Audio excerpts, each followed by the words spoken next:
সংসদে যদি একজন হাসান আজহারি যদি যায়, একজন সুলাইমান ফারুকি যদি যায়, একজন গিয়াসউদ্দিন তাহেরি যদি যায়, একজন সাইফুদ্দিন আহমদ মাঝবান্ডারি যদি যায়, সংসদের মধ্যে যখন আমার নবীর শানে বেয়াদবি করবে, আগামী 12 তারিখ আমাদের নির্বাচন আছে কি নাই?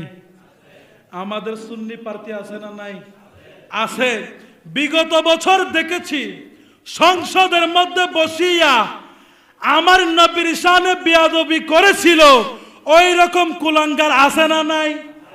কথা কেন আছে না নাই?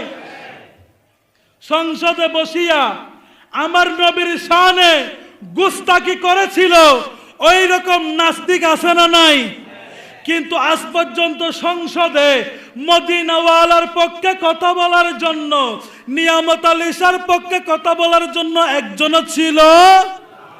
এখন সামনে নিয়ামত আলী শাহর পক্ষে, মদিনাওয়ালার পক্ষে কথা বলার জন্য লাগবে কি লাগবে না?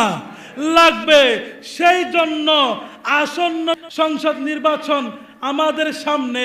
সংসদে যদি একজন হাসান আজহারি যদি যায়, একজন সুলাইমান ফারুকি যদি যায়, একজন গিয়াসউদ্দিন তাহেরি যদি যায়, একজন সাইফুদ্দিন আহমদ মাঝবান্ডারি যদি যায়, পার্লামেন্টের মধ্যে, সংসদের মধ্যে যখন আমার নবীর শানে বেয়াদবি করবে, আমার নবীর শানে গুস্তাকি করবে, সংসদে যখন আইন করবে বাংলাদেশে যত মাজার আছে ভেঙ্গে ফেলো, নিয়ামত আলী শাহর মাজার ভেঙ্গে ফেলো, তখন একজন হাসান আজহারি, একজন সুলাইমান ফারুকি, একজন সাইফুদ্দিন আহমদ মাঝবান্ডারি, একজন গিয়াসউদ্দিন তাহেরি দাঁড়াইয়া মদিনাওয়ালার পক্ষে কথা বলবে। কথা বলেন ঠিক কিনা?